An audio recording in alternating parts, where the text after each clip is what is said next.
পথে চলে যেতে যেতে কোথা কোন খানে তোমার পরশ আসে, কখন কে জানে, কখন কে জানে, পথে চলে যেতে যেতে। কি অচেনা কুসুমের গন্ধে, কি গোপন আপন আনন্দে, কি অচেনা কুসুমের গন্ধে, কি গোপন আপন আনন্দে, কোন পথিকের কোন গানে তোমার পরশ আসে, কখন কে জানে, কখন কে জানে, পথে চলে যেতে যেতে।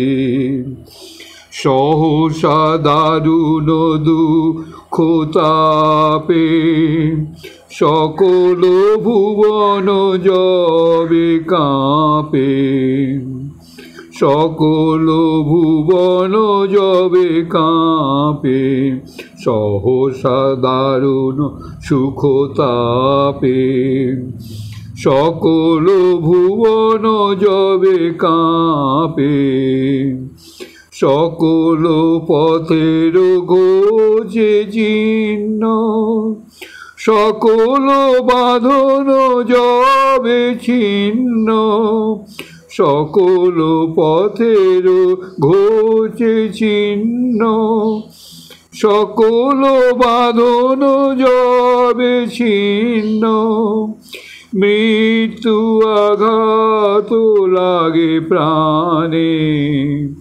তোমারও পরশ আসে, কখন কে জানে, কখন কে জানে, তোমারও পরশ আসে, কখন কে জানে, কখন কে জানে, পথে চলে যেতে যেতে। এই ঠাকুরের বই, কথামৃত বই এইসব পড়তে পড়তে গত 50 বছর ধরে কিন্তু আমি শুধু এই নিয়েই পড়াশোনা করি, আর অন্য প্রফেশনাল অফিসের পড়াশোনা তাও বিশেষ করিনি। অফিসের কাজের নিজের উন্নতির জন্য কিছু পড়াশোনা করিনি, ওই যা মনে এসে কাজ করে গেছি, যা ঠাকুর জুগিয়েছেন সেইভাবে চাঁদ করে। নিজের প্রফেশনের উন্নতির জন্যে কখনো কিন্তু আমি বিশেষ পড়াশোনা করিনি। আমার বন্ধুরা কলিগরা করতো, টাটা কনসাল্টিংয়ে ছিলাম, কিন্তু তারা দেখতাম অনেক পড়াশোনা করতাম, আমি কিন্তু করতাম না, আমার ইচ্ছে করতো না। তো আমি কিন্তু অফিস থেকে এসেই যখন সুযোগ পেতাম ট্যুরে যেতাম। এই অবস্থায় কিন্তু আমি এইসব ধর্মগ্রন্থ পাঠ আমি বহু বছর ধরে, আজ 50-60 বছর ধরে এইসব পাঠ করছি। তো এইসব করতে করতে মাথার মধ্যে নানা রকম চিন্তা ঘুরে, বুঝলেন। তো সেই নিয়ে আজকে একটা বিশেষ প্রতিবেদন করছি। হ্যাঁ, আচ্ছা, ইউটিউবের বিভিন্ন সাধুসন্তদের প্রতিবেদনে সংসারে শান্তি পাবার উপায় এরম প্রসঙ্গে অনেকে প্রতিবেদন করেন দেখি। বেশিরভাগেতেই মন ঠিক সায় দেয় না, কারণ ওই সকল প্রতিবেদনে যা উপায়ের উল্লেখ করা হয়, হ্যাঁ, সেগুলি তো মনের হৃদয়ের মধ্যে প্রতিষ্ঠিত করতে না পারলে শান্তিও পাওয়া সম্ভব নয়। ওনারা অনেক রকম উপায়ের কথা বলেন, কিন্তু ওই উপায়গুলো মনের মধ্যে যদি প্রতিষ্ঠিত করতে না পারা যায় তাহলে শান্তি পাবো কী করে? আচ্ছা, মনে হৃদয়ে প্রতিষ্ঠিত রোপণ করতে গেলে সর্বপ্রথম যা দরকার তা হলো রোপণ করার মতন মনের জমি তৈরি করা। এই প্রসঙ্গে স্বামীজির উপদেশকে অবলম্বন করেই বলা যায়, সর্বপ্রথম স্বামীজি বলেছেন, সর্বপ্রথম চরিত্র গঠন করে জমি তৈরি করতে না পারলে যত উন্নত স্তরের বীজই বপন করা হোক না কেন, সবটাই বিফলে যাবে। আবার বলছি, স্বামীজি বলেছেন যে সর্বপ্রথমে চরিত্র গঠন করে জমি তৈরি করতে না পারলে যত উন্নত স্তরের বীজই বপন করা যা হোক না কেন কোনো সবটাই বিফলে যাবে। সুতরাং আগে মানুষ তৈরি করা, পরে উপদেশ গ্রহণ। সংসারের অশান্তির একমাত্র কারণ ঠাকুরের কথায়, সংসারের একমাত্র কারণ ঠাকুর ঠাকুর শ্রীরামকৃষ্ণের কথায় সংসার জ্বলন্ত আগুন এবং আত্মীয় স্বজন কালসাপ। অর্থাৎ আমরা সংসারের মধ্যে প্রত্যেকেই কালসাপ। একটু ন্যাজে পা পড়লেই পরস্পরকে ছবল দিই। এই একই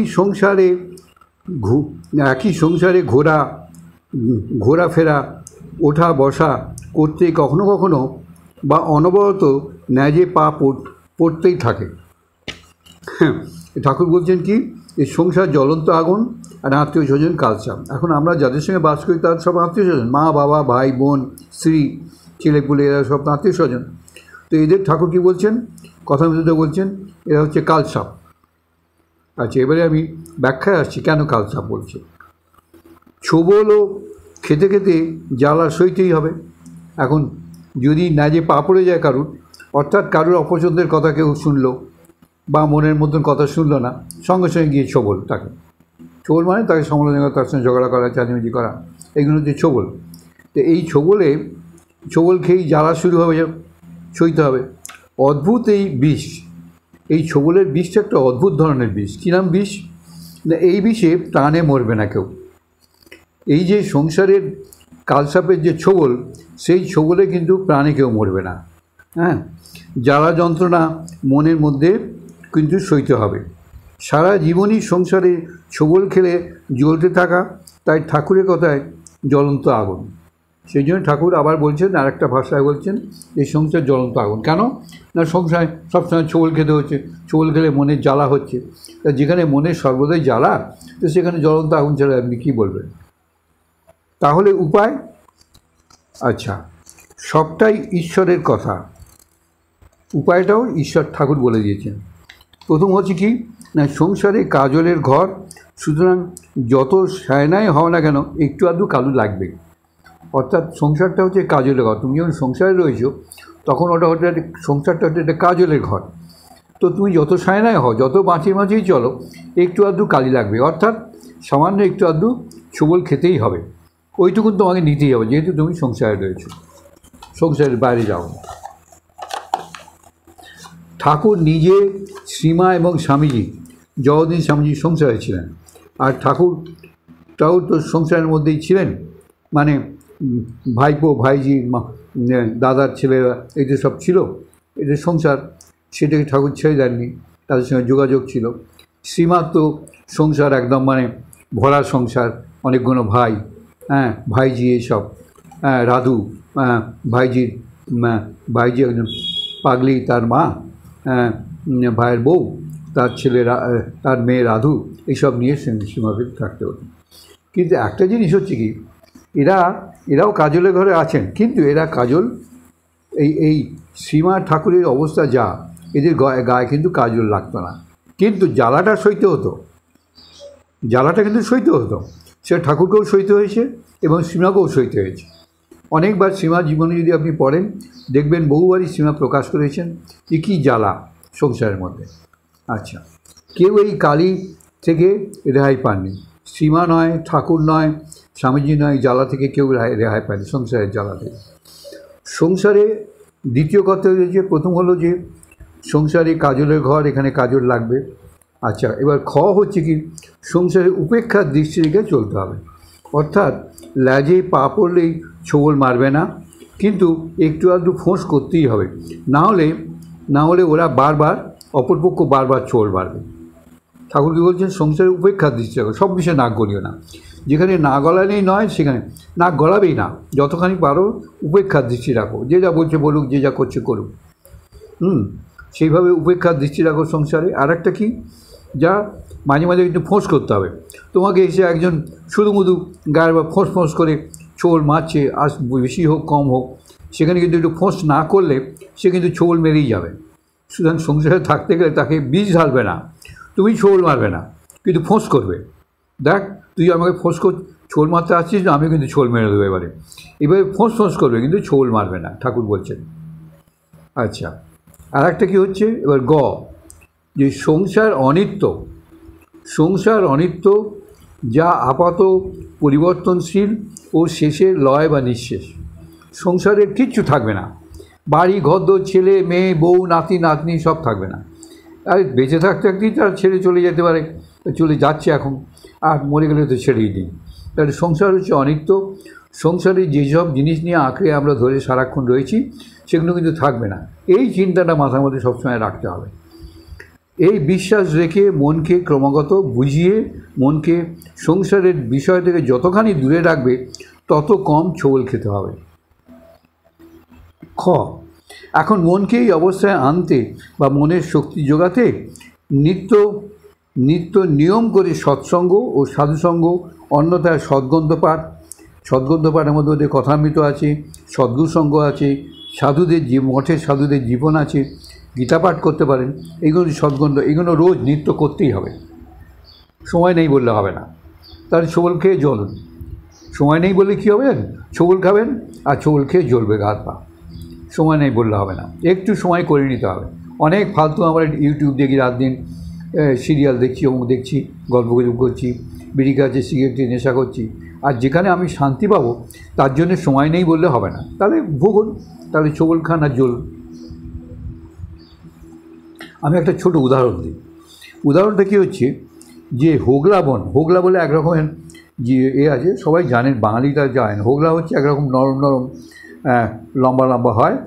সেই হোগলাতে কিন্তু ঘরদোর ছাউনি হয়, আড়াল করা হয়, ঘরদোর ছাউনি করা যায়। ও হোগলা দিয়ে যদি ঠিক মতন করে করা যায়, ছাউনি করা যায়, তাতে বৃষ্টি পড়বে না, ঘরে জল পড়ে না। তো এই হোগলা বনেতে প্রচুর সাপ থাকে। হোগলা এখন হোগলা তো দরকার, সাপ থাকলে বললে চলবে না, তো হোগলা তো দরকার, হোগলা এখন কাটতে যেতে হবে। এখন সাপ থাকলে সে সাপ তো কামড়াবে। সেই জন্যে যারা হোগলা বনে হোগলা কাটে, তারা কি করে, আফিমের খুব নেশা করে। তো প্রথমে একটু একটু খায়, একসঙ্গে বেশি খেয়ে ফেলে তো মরে যাবে। একটু একটু খায়, তবে খেতে খেতে একদম খাওয়াটা বাড়িয়ে একদম নেশা, আফিমের নেশা করে। তখন কী হয়, রক্তেতে আফিম মিশে ওদের রক্তটাই বিষাক্ত হয়ে যায়। তখন কী হয়, সাপ যদি ছোবল মারে, তখন সাপ নিজেই নিঃশ্বাস হয়ে পড়ে, কারণ ওদের রক্ততে সাপের মুখে যায়, গেলে সাপ সেই বিষাক্ত রক্ত, মানে আফিম মেশানো রক্ত সাপের গায়ে গেলে সাপ নিজেই নিঃশ্বাস হয়ে পড়ে। তখন ওই যারা হোগলা কাটে, তারা ওই আফিম নেশা করে তারা কী করে, সাপকে ধরে ছুঁড়ে ফেলে দেয়, বা অবহেলায় ছুঁড়ে ফেলে দেয়। বিষাক্ত সাপ আপনাকে আমাকে আমরা মরে যাবো, কিন্তু ওরা অবহেলায় ছুঁড়ে ফেলে দেয়, হাতে করে ধরে, ওদের কিছু হয় না। তো তাহলেই দেখুন যে ওরা এই আফিমের নেশায়, আফিম খেয়ে খেয়ে ওরা শরীরের অবস্থা এমন করেছে যে সাপের ছোবলও কাজ করে। তেমনি ঠিক একইভাবে আপনাকে সৎসঙ্গ করে করে এমন একটা অবস্থা আনতে হবে, আসবেই ঠিক যদি আন্তরিক সৎসঙ্গ করেন, আসবেই। যেমন শ্রীম অক্ষয় কুমার সেন, এরা সব সংসারী, নবগোপাল ঘোষ, এরা ঠাকুরের শিষ্যগুণ সংসারী। এরা কিন্তু ঈশ্বর চিন্তা করে করে এদের এমন অবস্থা হয়েছিল যে ঘরে বসেই এরা ঈশ্বর দর্শন করেছেন, ঘরে বসে ঈশ্বর দর্শন। তার মানে কি, তার মানে সংসারে ওই ছোবলগুলো এদের গায়ে লাগেনি, এই অবস্থা ওদের হয়েছিল। কী করে হয়েছিল? ঈশ্বর চিন্তা করেছেন প্রচুর। ঈশ্বর চিন্তা করতে হবে, সদ্গন্ধ পাঠ করতে হবে, সৎসঙ্গ করতে হবে, এইসব করতে হবে।